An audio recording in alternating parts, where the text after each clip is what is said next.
Hey, what's up guys and welcome back to Anime King 2, and I'm back with part 8 of What If Naruto Was an Uchiha that created his own village.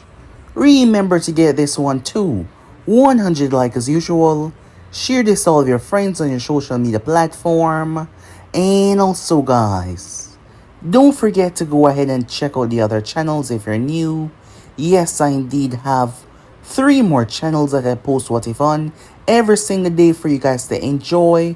All of the links will be down in the description, so go ahead and smash that red subscribe button and become a part of the Anime King family, guys. And don't forget to turn on the bell notification to see exactly when I post, because I do post a hell of a lot. So yeah, without further ado or wasting any more time, how about we jump right into this brand new episode. Let's begin the intro, guys.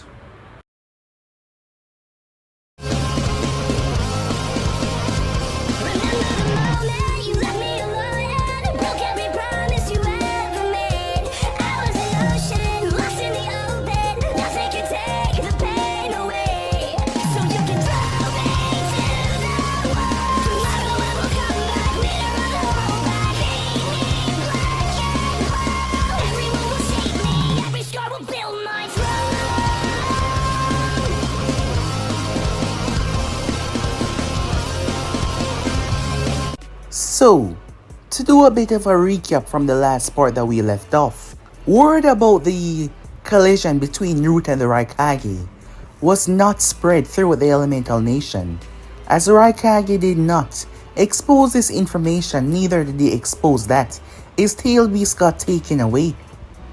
However, he did decided to get the Hidden Stone involved. Oniki was itching to take down this rising nation, believing that they were going to try and seek revenge on him as well. So the Raikage gave him the smoking gun to join him. They also sent a message to Kiri as well. However, Mei sent word to Naruto, as she made her option rather clear. She will not get involved. The Raikage was adamant on, making her try to believe that the nation of Uzu would come back to haunt them for what happened in the past. However, Mei knew that was not going to happen, so she turned down the invitation, but in doing so, her head was placed on the chopping block, and she knew it. However, she picked her side. As for Hiruzen Sarutobi, he sent word as he got word back. They were going to sit down and have a conversation after the Chunin exams. Hiruzen was glad to hear that, as he preferred this than going to war with the nation. While all of that was going on, we find Naruto and Erza as they were seated within a boat. The both of them were simply fishing. This was an activity that Naruto loved, and she liked to join him on it on multiple occasions. They were not talking about anything that involved any war or any other nation, just having a peaceful time, when suddenly Naruto told her that he loved her. However, she did not believe that it was, well, affection, just love as someone like a brother or sister, but he clarified. She was shocked. It turns out that he had feelings for her, very strong feelings, but he didn't want to ruin the relationship, the friendship that they possess. The same exact thing that she was doing, the both of them being so similar and holding things off. It turns out that she was dating someone within the clan, and Naruto, from the moment he found out about that, he realized that the friendship that they share, well, to him was more than that at least. However, he was rather surprised, as she reciprocated these feelings without hesitation. She waited so long to hear something like that leave his lips, and she was ecstatic. So happy to hear about that. Very, very so happy. Tragedy struck though, as Hiruzen Sarutobi fell. Yes, he fell by the hands of the Sannin Orochimaru during their battle within the Chunin exams. Jiraiya was called as they wanted to make him the next Hokage. However, he refused the position, believing that he just did not fit the requirements to be the Hokage Not to mention he was a spy master. His goal was to find Snathy and bring her back. So he headed out. Despite unable to locate her, he headed out. While that was going on, Nagato, the leader of the organization, decided to make a move. Nagato and Konan did not trust the masked man.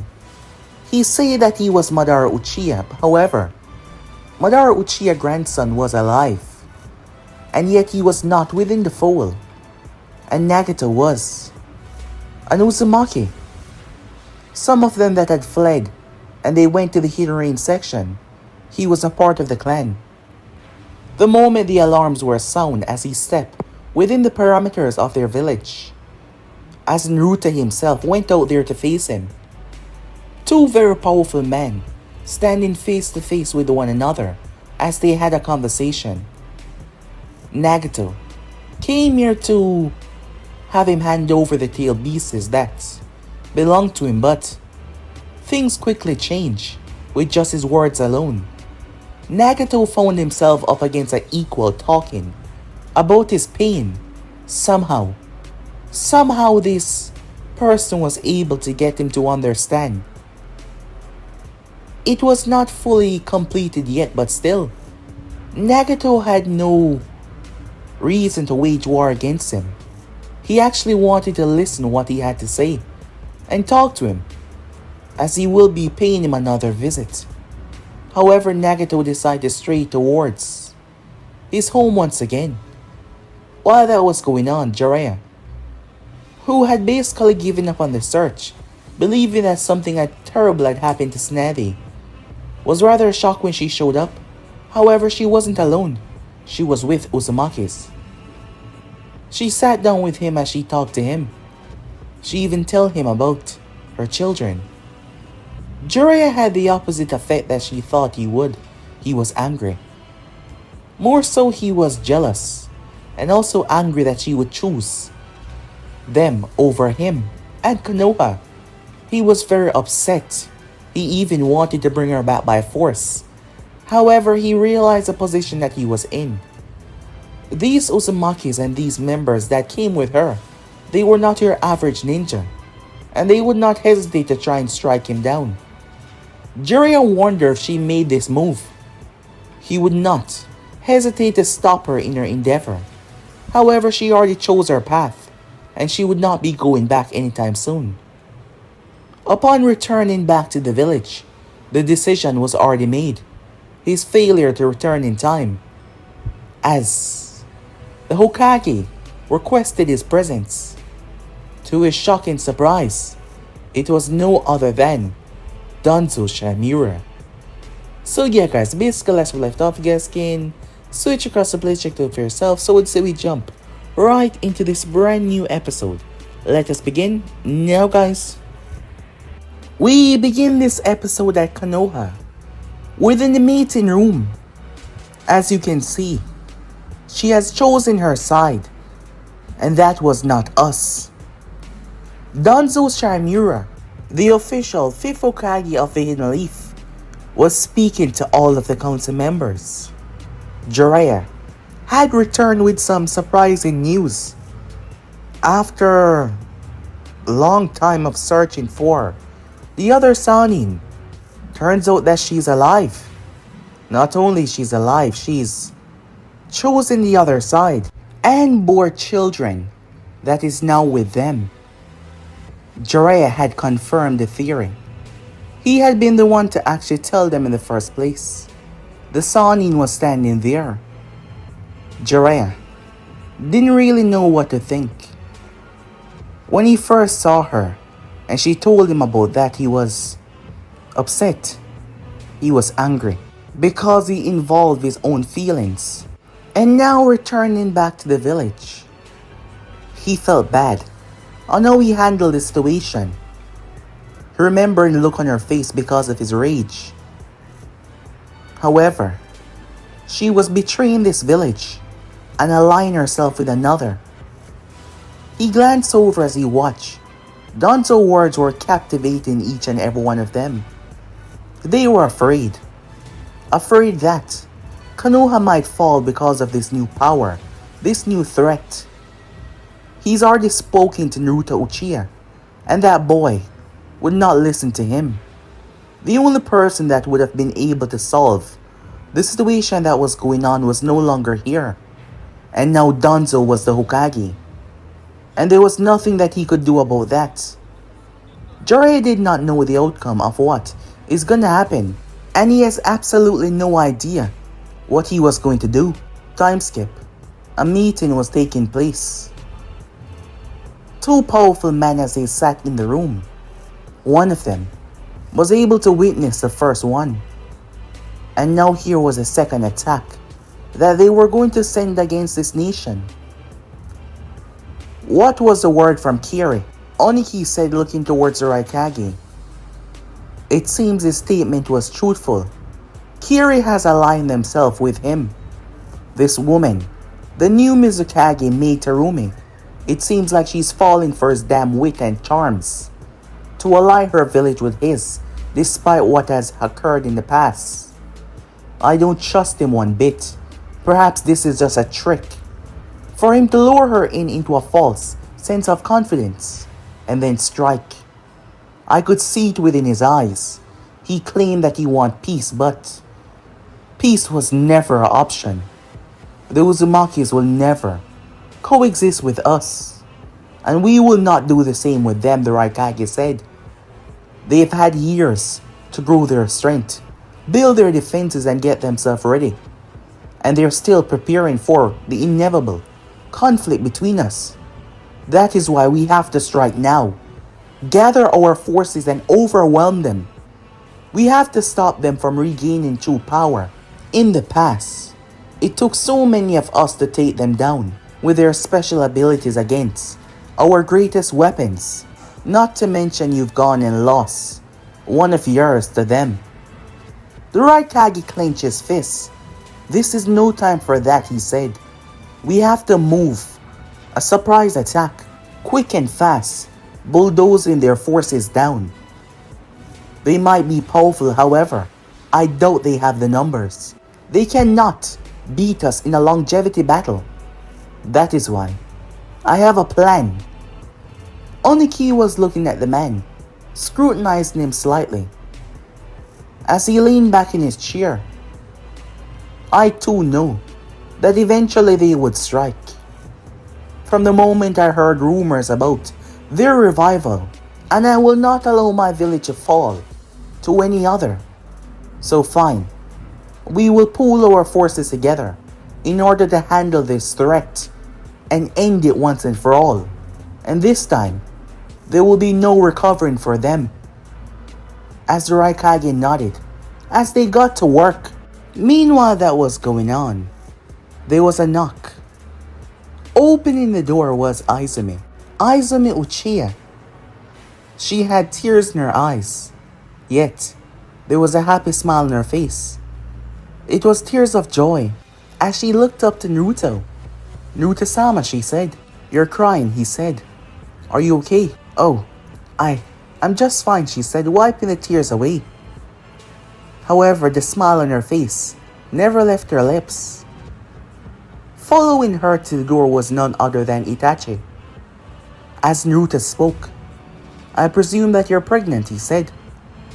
The both of them blinked as she asked, How do you know? She said, confused and surprised. Well, for one, you're gently holding your stomach. You're crying, but I presume they're tears of joy, given that smile on your face. And I can see that look in Itachi's eyes, and how he tenderly rests his hand on your shoulder when he stepped behind you. I presume that you guys just found out. Well, I have been feeling sick lately, so I went to the doctor. I just got the wonderful news, she said. Congratulations, Naruto said, as he gave her a hug. He knew her quite well, and he was happy for the both of them. As he patted Itachi on the shoulder. We can discuss what I came here to discuss tomorrow, said Naruto. No, it's fine, she said. No, it's quite alright, Naruto said. This is a wonderful moment for the both of you to have. Enjoy it. As he left them behind to enjoy their moment. You know, sometimes I forget how truly perceptive he is. She said as she spun around. We're going to be parents, she said with a delightful look in her eyes. Time skip. I'm gonna be a dad, Itachi said as Naruto had an amused smile on his face. He seemed to be freaking out slightly. Why do you seem surprised after last night? I think it's now just kicking in, Itachi said. I'm going to be an actual dad. A child. A newborn. For me to mold and raise. For me to properly raise as my own, he said. He looked up towards Naruto. Naruto couldn't help but smile at the look on his face. It's not usual that you see Itachi so out of character, so nervous. I'm gonna be a dad, he said once again. Naruto walked over and rested a hand on his shoulder. That is true, he said. But if there's anything I know, is that you're gonna be an awesome dad. And your kid, they're gonna love you. Itachi started to calm down somewhat as he thought about it. It did came as a surprise to them both. However, they had talked about the possibility, just in case in the past. And well, the both of them, they didn't quite know. They were on the same page with that. They wanted to have a child, of course. To have a happy family. Finally, he calmed down as his demeanor returned to what it usually was. As he seemed to take a breather. Izumi was happy. That was all he could ask for. He was happy as well. He was going to be a dad. And he was going to do his best to make sure that he was a damn good one. So he said, looking up towards Naruto. What do you want to talk to me about? Well, given your news, mine don't seem so important anymore, said Naruto. Shoot, Itachi said. Alright. How long do you know that Urza had feelings for me? Itachi immediately paused, not knowing exactly what to say, as he placed Urza feelings in consideration. Don't worry, said Naruto. We talked about it. You did? Yes. And he said, looking towards Naruto. We're seeing where things are going, said Naruto. I knew it. All she had to do was to simply tell you about it. You like her as well. Seeing the look on Naruto's face, he confirmed his theory. You know, I don't understand how you can be pretty smart in some things, easily able to figure out that we're having a child, and yet you miss all my signals of trying to inform you without actually telling you. I guess we block out certain things that we care deeply about, said Naruto, to probably spare our feelings and emotions. I suppose you're right, he said. Well, this is wonderful news. Don't let mine overshadow yours, he said. Although, I am having a kid. So when you look at the scales, I'm pretty sure, yeah, jackass, said Naruto. As he leaned back, you know, this got me thinking about everything. Yeah, me too, said Naruto. Right now it doesn't seem like we're mixed up in anything this large, and yet, taking a longer look at it, we are, he said. However, we also are a part of this nation as well. And we have to do what is necessary, not just for us, but for everyone. I made them all a promise, Naruto said, that I would never allow what happened to them in the past happen to them ever again. Itachi gave Naruto a skeptical look. You know your words don't bring me much comfort, he said. Without you, I'm not sure that we can keep it all together, he said. Come on now, said Naruto. You guys will do fine on your own. Besides, I didn't say I'm going anywhere. However, as your leader, sacrifices has to be made. And I intend to make them to make sure that everyone is safe. You know more than anyone else that none of us will let you do this by yourself, Itachi said. Well, I am your leader, said Naruto. Yes, and we respect you enough to stand by your side in the most trious and dangerous moments. Speaking of, the Rinnegan user, what's the situation, Itachi asks, looking at Naruto. Well, for one thing, the real one was close by. He was simply projecting his consciousness into a puppet's body to control it. However, I believe that we do have an understanding. I was able to send the Alpha team towards the land of rain. Hanzo is dead. It seems my assumption about that was right. I wouldn't have taken a closer look into anything because I thought they would have simply stayed within their parameters. However, his goal was to ask me about the tail beasts first. But the conversation took a turn. I believe that he took my word in good graces. I will be talking to him again. Whoever he is though, he's very powerful. And with those eyes under his control, if it come to it, Itachi said, can you beat him? Well, if he split the power of the Rinnegan into 6, it wouldn't be much of a trouble for me, but if he was to pull all of that power back in him and maximize his power to the fullest, he will be a whole lot stronger. So you will lose, Itachi said. Nah, I'll win, said Naruto. However, I don't think that we will come to blows.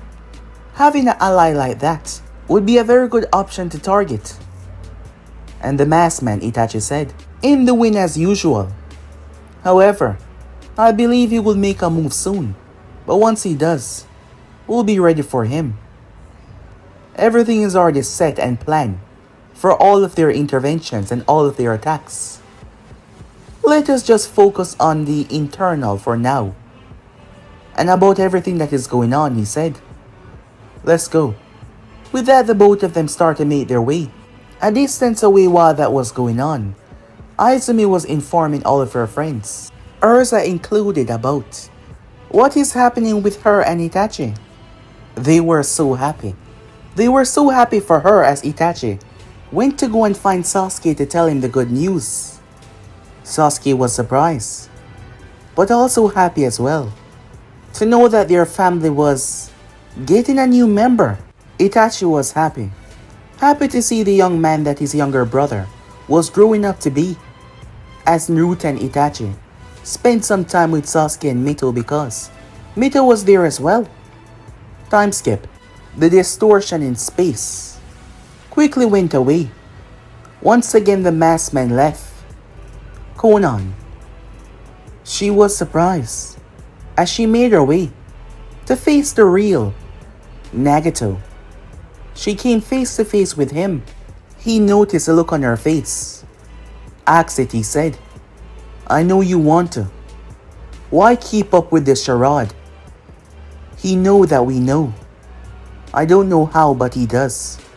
Besides, all the evidence is out there. You just have to look at the right place. He looked at her once again. Why? Why do it? I told you that. He cannot be trusted. He's up to something. His goal does not coincide with us. He wants something else. And he will stop at nothing to get that.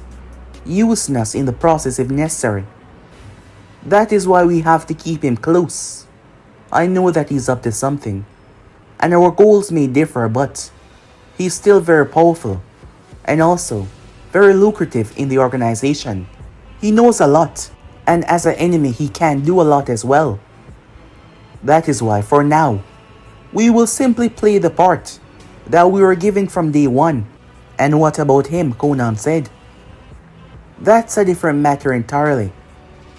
Having one conversation with someone and you change your mind, that is the first time something like that has ever occurred. Could this man have so much power in his words that you can just speak to him once and yet you see another outlook on everything and understanding? You and I both know that as we speak, he's on the verge of war.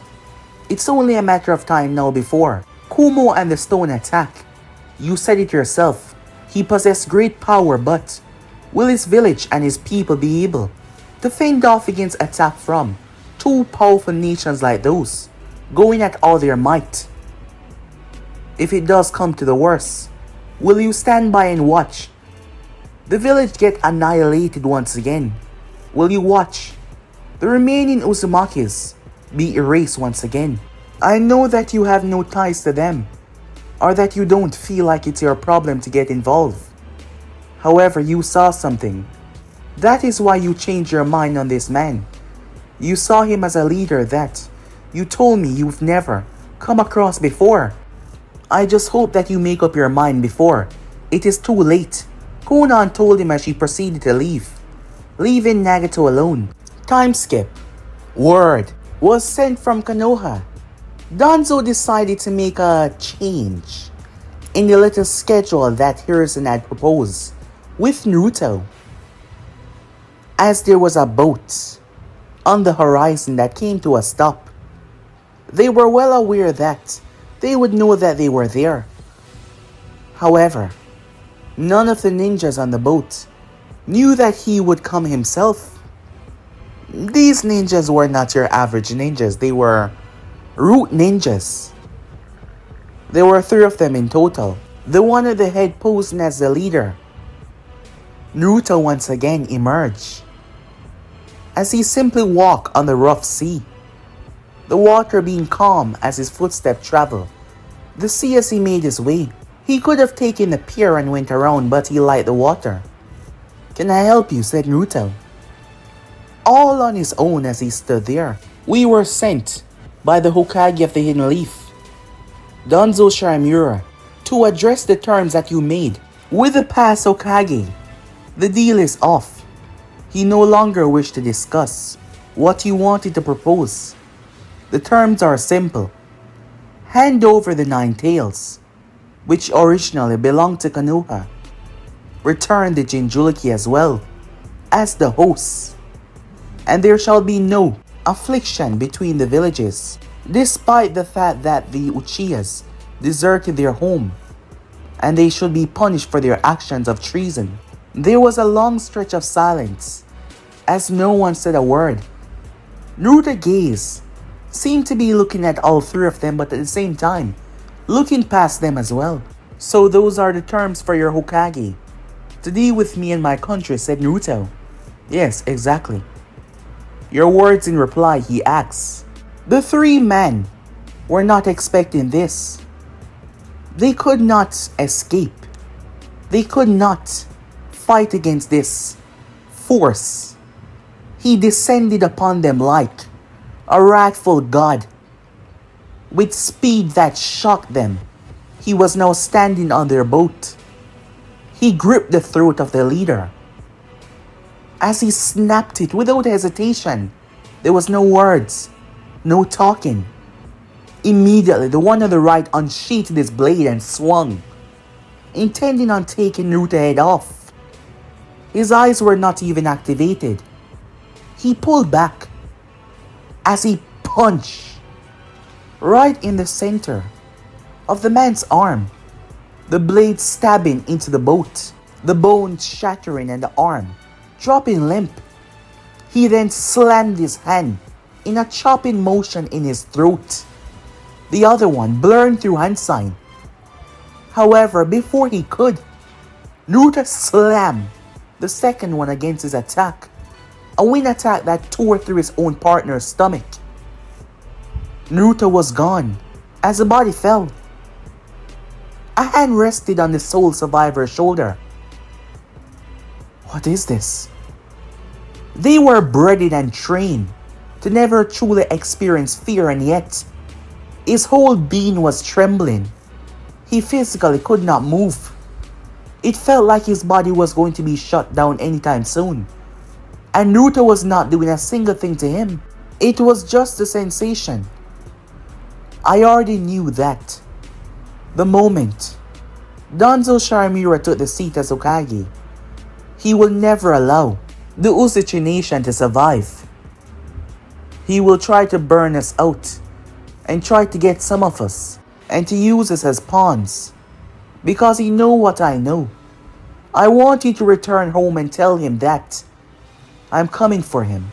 I have not forgotten what he did to my people, and there is no one, absolutely no one in Konoha, even if I had to burn everything in my sight, that can stop me from getting my hands on him. Tell him to be happy with the position that he's finally got his hands on.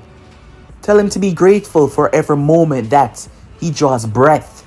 Because the next time he sees my face, his breath will be snuffed out in a second. Now return home, Naruto said, turning his back as he walked.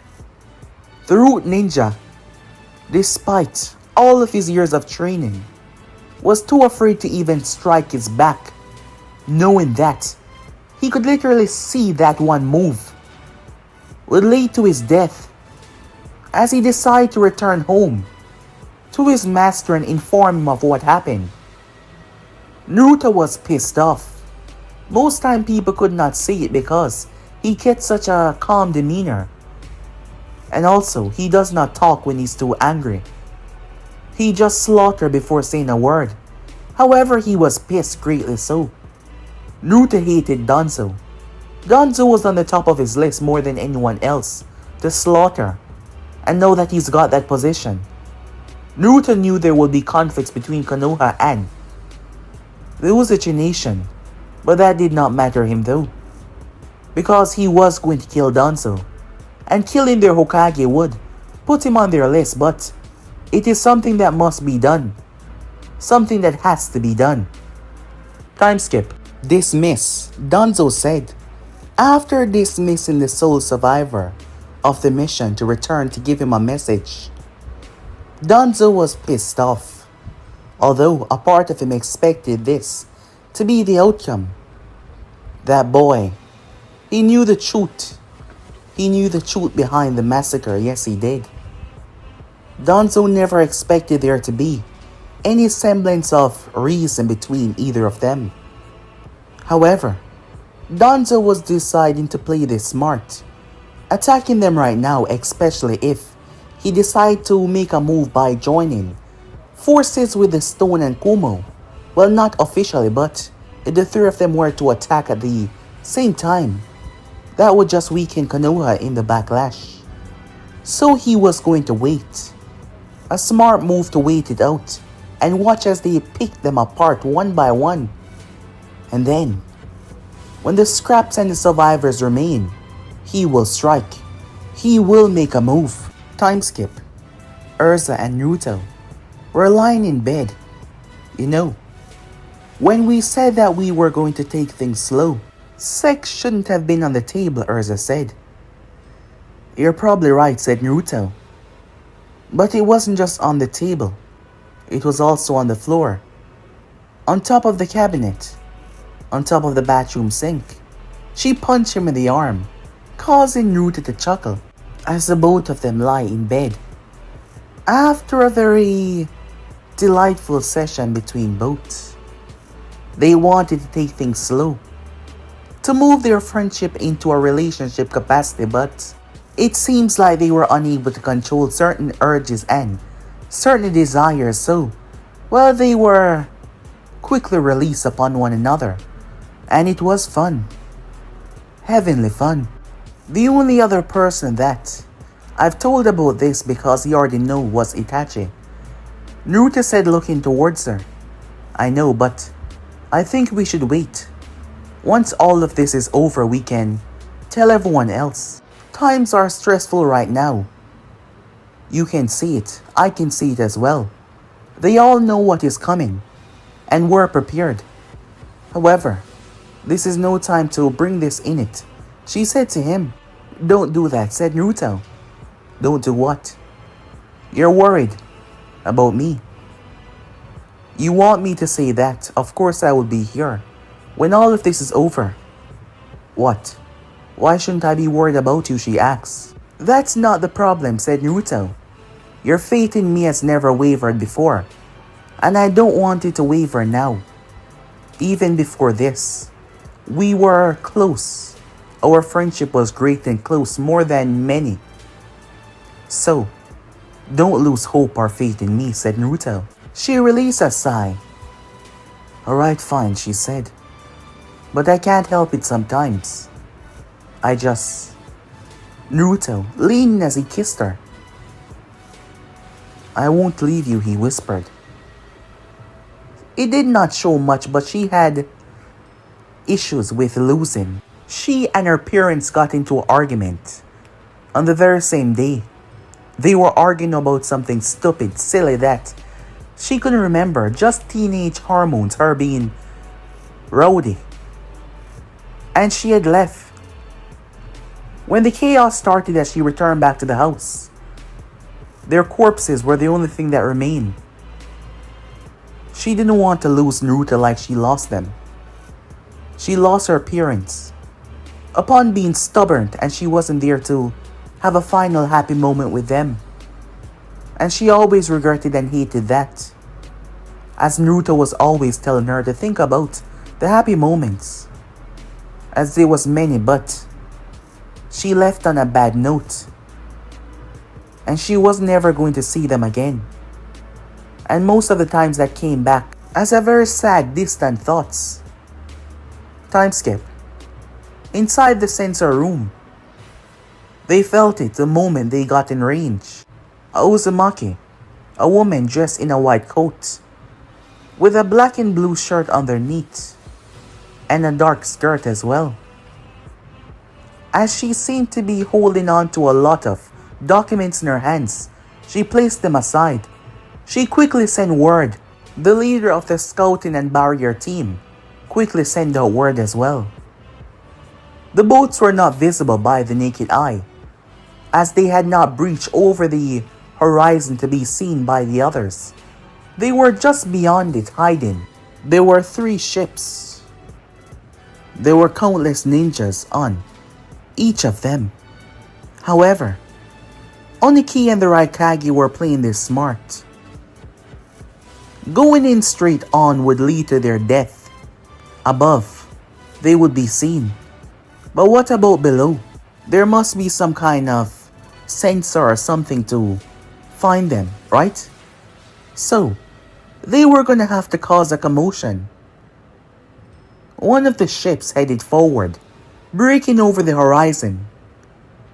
The leader on the ship was a hidden stone shinobi, a man that seemed to be in his late 40s, dressed in the standard uniform of a jonin.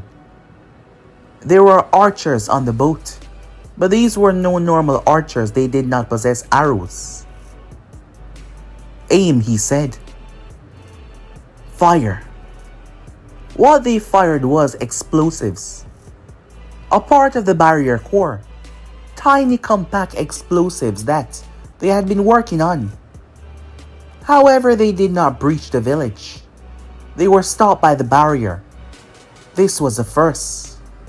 Boom! The explosions.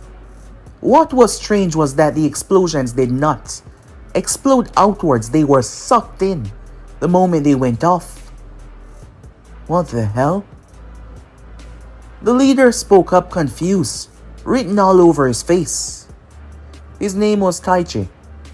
Taichi couldn't understand what just happened. He expected them to be repelled, but to be absorbed. What the hell was that? However, this was just a distraction. More, he said. They kept on firing, one after the other. Specialized ninjas that specialize in water manipulation were already in a specially designed wetsuit, treading deep underwater. They used techniques to travel at inhuman speed. While the explosion rained from above, they went underneath. It was a group of 5, 3 to a group. They saw the bases of the land. Wait, halt. The one at the front said, turning towards them, as he went through hand sign, speaking to them through them. He was confused as he was relaying to them that this does not make sense. The whirlpools that were being seen from above were not affected down here. That does not make sense. Something did not seem right. Why did they... Wait. They were allowing them to get close. Something was wrong. He was cut off as a shark came out of nowhere. This was not a normal shark. It bit him in half, tearing his top half to pieces. They immediately started to manipulate the water. However, these predatory sharks were not normal. They seemed to bend the water as they move. their speed shocking as they rip arms and legs. They tried to flee and run, realizing that the animals were smart as they were dodging the attacks. They tore out spines, they ripped heads apart. Everyone watched as they started to see the water be soaked in blood.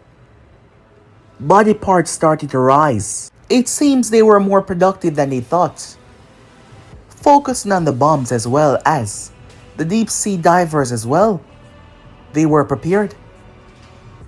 It wasn't an easy place to enter, as Taichi stood there gazing downwards. However, if plan A failed, move on to plan B despite the man that they lost. Taichi looked down as he saw something bubbling.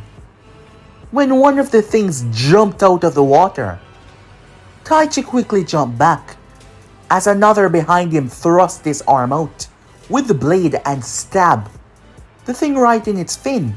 The shark bit into him, ripping his flesh out. The man screamed as Taichi drive a kunai into the thing's skull. They looked down towards it as they saw the inside. What the hell is this? There was nothing inside. Papers. Its body was literally made from papers on the inside. Wait. Taichi kicked the thing away. Boom! An explosion. However, it didn't go out, it sucked. Shrapnels hit Taichi and the others. Taichi jumped away, but his leg was sucked inside. Whatever this was, it devoured. It devoured his leg and devoured two of his men like it was nothing. As the water and the front side of the ship was destroyed. Sir, there's more coming!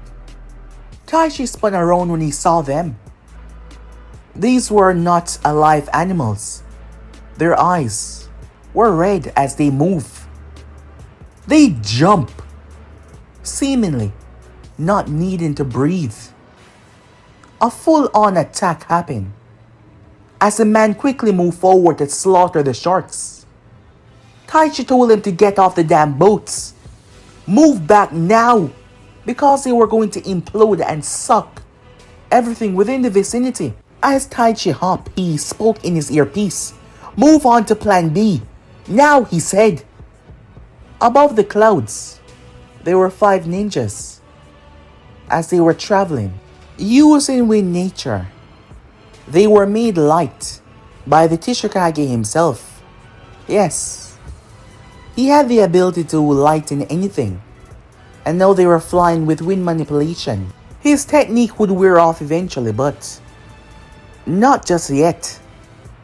The ninjas were supplying as much chakra as they could to the item that they were holding. It was an experimental bomb. The Hidden Stone was known for their destructive bomb core, where they create vast amount of destructive explosions. That is where Data, the Mad Bomber, resigned, where he got that special kinjutsu from to mold the clay. And here was another. This was a prototype, something that they've been working on. They were trying to test just how truly powerful was the defenses. This was packed with enough chakra from many donors and their last minute supply to infuse it.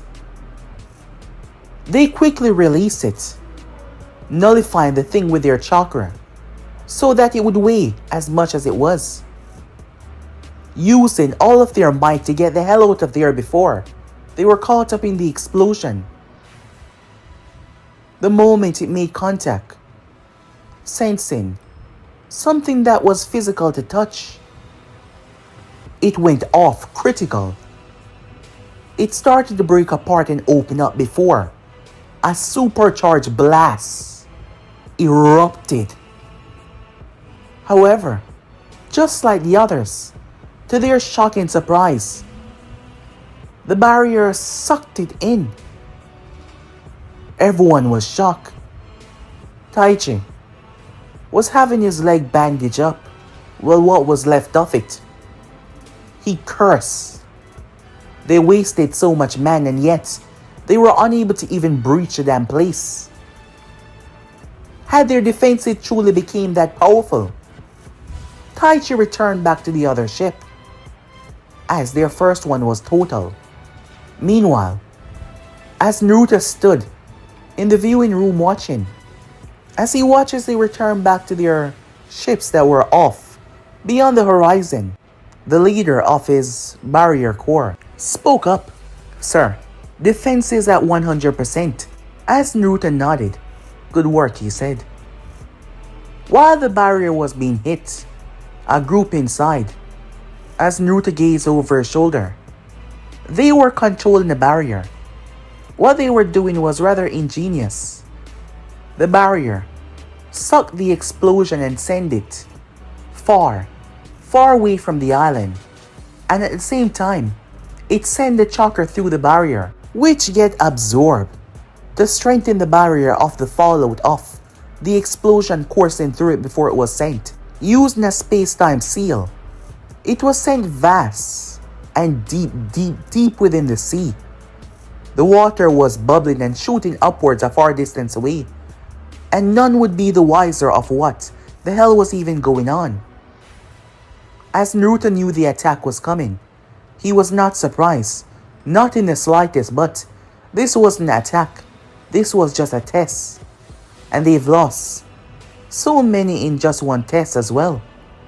The sharks that were under the sea were specially modified by the creation department. The creation department was a department that funneled with new kind of seals. They had shown him the prototype some time ago, as they wanted some money to funnel into their creation of Fuinjutsu summoning animals. And these were some of their best. The sea to be protected by summoning sharks. Well, they were like summoning sharks. Despite having no innards or brain, they functioned due to the mechanics of the seal and the chakra that was put in them. Their order was simple: to defend the land at all costs. Not to mention the lining of their seal was packed with the same explosive, but this one, it did not only explode, it distort by absorbing and ripping anything within the vicinity into it and turning it to dust. So yes, their first attack failed, big time. Time skip. Given how the world was set, the hidden stone was pointed at the west. Yes, they were at the west. The hidden cloud, they were at the east. And the Uzumaki village, they were at the north. So the two were on both sides, but not exactly on its side. So they were able to regroup within that center. They were actually rather close to the border of Konoha. However, they did not pass over their border. There was a land in between, and this land belonged to the ally of Kumo. So that is why they were able to be so close to that village. That is where their base was located. As for Kiri, it was on the opposite side. They were below the hidden stone at the south, and Konoha was right near the center, a little bit close to Kiri. Well, not the village, but the land of water.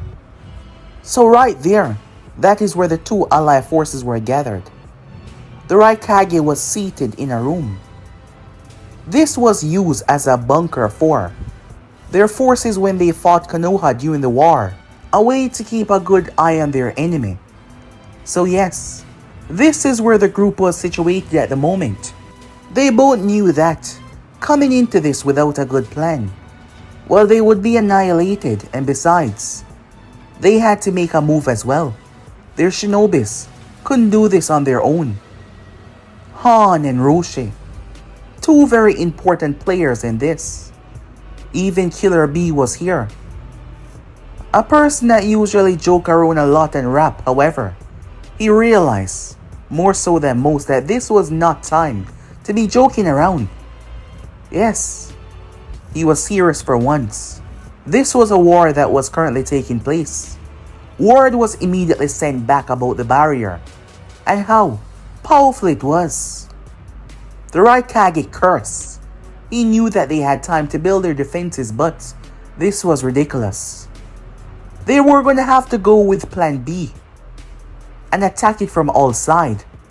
The power might be strong, however, there was no way that it could keep together after a constant volley of attacks. Something like that wouldn't be possible. So they were going to bring it down. This was not time to rest. Those who lost their life, let their life and their death not be meaningless. Both the Raikage and Onki came out of their spot as they headed towards the battlefield. They would not be directly joining the war, but they would be close by. Following them was their most powerful weapons. The Uzumakis were away from any other land, so they had nothing to worry about. No collateral. And once they were done here, Kiri would be their target after they recovered their strength. She chose to side with the wrong person and she will feel the wrath of them. The three powerful people stood on opposite sides. They surrounded the island.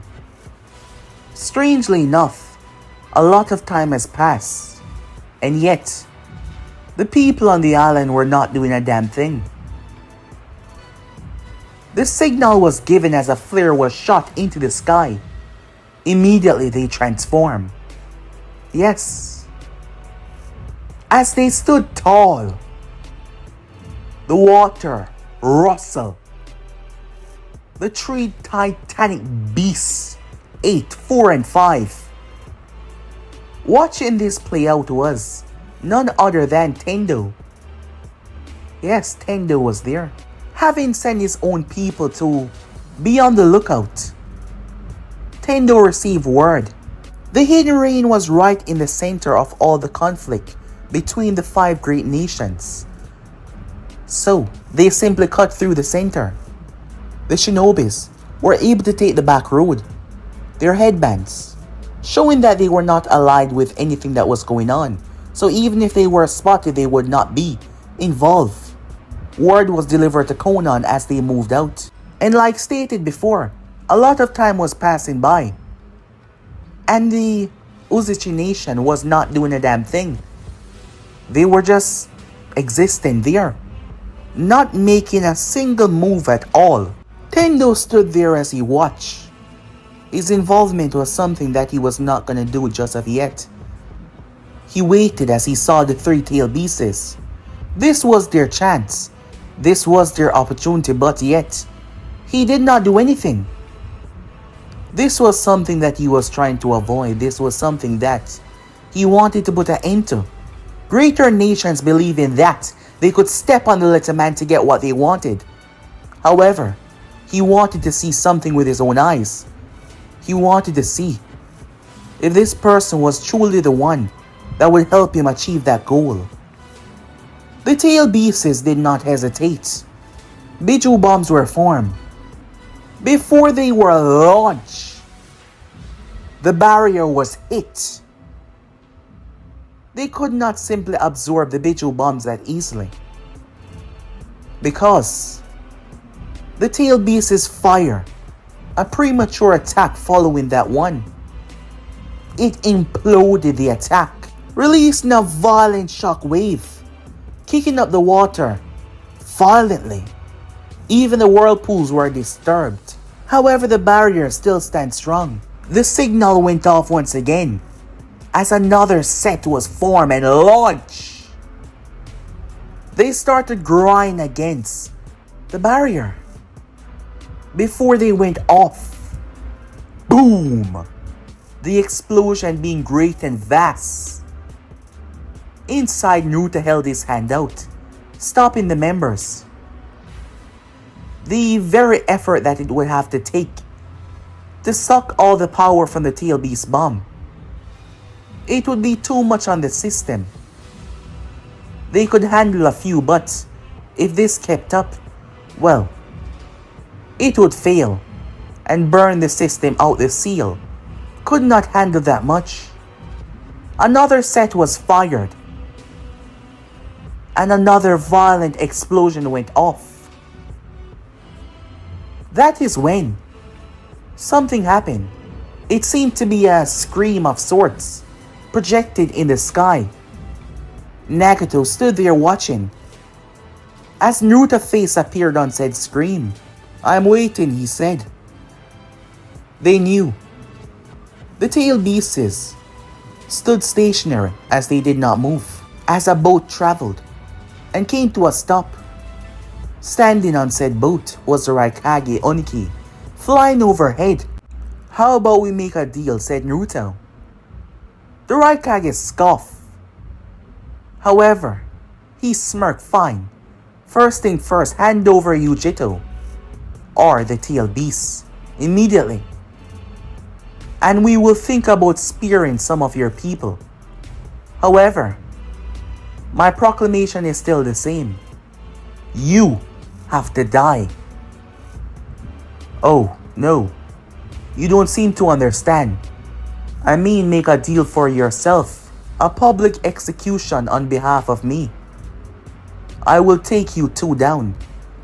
But I want you to state right now who are your successors, so I can have a reasonable conversation with them." Both men looked at each other. "A very cocky one, aren't you, young boy?" "Ah, Oniki," Naruto said calmly. "You should know. It does run in the blood." "Yes, it does," Oniki said, having a brief flash of Madara Uchiha. "However, this will not end in your favor. Do as he said and give up arms now, otherwise we will lay waste to a lot of you and end this Uzuchin nonsense. Do what is best for your people, Kino," he said, refusing to acknowledge Akagi. "You too. I could never have my village coexist with you. It was never truly an option," Naruto said. "However, sometimes you simply have to do things a rough way. Drop the barriers." They both were surprised. They watched as the barriers fell. He was giving up. "I'm on my way." Nagato stood there surprised. Very, very so. As he waited, the gates opened up. As he walked until he reached towards the sandy beach, he walked out, and his clothing was a very good sign of what was gonna happen. Oniki saw that man standing in front of him, but the next second he realized that it was not him. His spiky hair resting calmly on his shoulder, his eyes firmly looking towards them. He was clad in a purple and black armor, similar to his grandfather, however, very more modern and very more protective and tough. There was something on his back, a weapon, a very powerful weapon. Naruto stood there unafraid despite the fact that he just dropped the barriers and the three-tailed beasts could shut his village down. Both Oniki and the Raikage start to move. As the Raikage walked on top of the water, Oniki floating, they stood distance away from one another, their voice able to hear each other clearly. "So, what will it be?" the Raikage said. He knew already, but he just wanted to hear it. "First, I'll take your tail beasts. Then, I'll lay waste to every single one here." "Is that so?" Oniki said. As Naruto watched as the army started to follow, countless ships and countless shinobis. They didn't just came at the front, at the side, at the back. They were coming from all sides over. They had taken the long way around, trapping them within the center. But despite that, Naruto was calm. "Yes, and then I'll kill you too, in front of the remaining ones that I allowed to survive. I will send word back with them, so they can inform the remaining council of what has taken place here. And then, I can have a proper discussion with those that remain. However, if they try to go against me, I'll simply wipe your nations off the map. The Raikage chuckled, finding this rather humorful. You could hear the disdain in his tone, despite his chuckling. You truly are his grandson, and that man's son. Having these foolish ideas in your head, you don't seem to understand the situation that you are put in at the moment. The Raikage turned towards a man behind him who shot a flare into the sky. We warned you. We were just going to take the second route and wipe your nation off the map. The tail beasts started to gather their power once again after they had a little rest. Yet still Naruto seemed unusually calm. That is when a smile appeared on his face as the clouds started to part up ahead. What the hell? Everyone glanced up towards the heavens. Multiple objects started to descend. That is when Naruto's eyes changed into the Sharingan, mimicking his grandfather, with his next following words. Shall we dance? But guys, be in episode right here. If you want to see the next person do, like, subscribe, comment down below, and turn on that bell notification to stay posted. But I'm out for now. See you guys soon. Peace.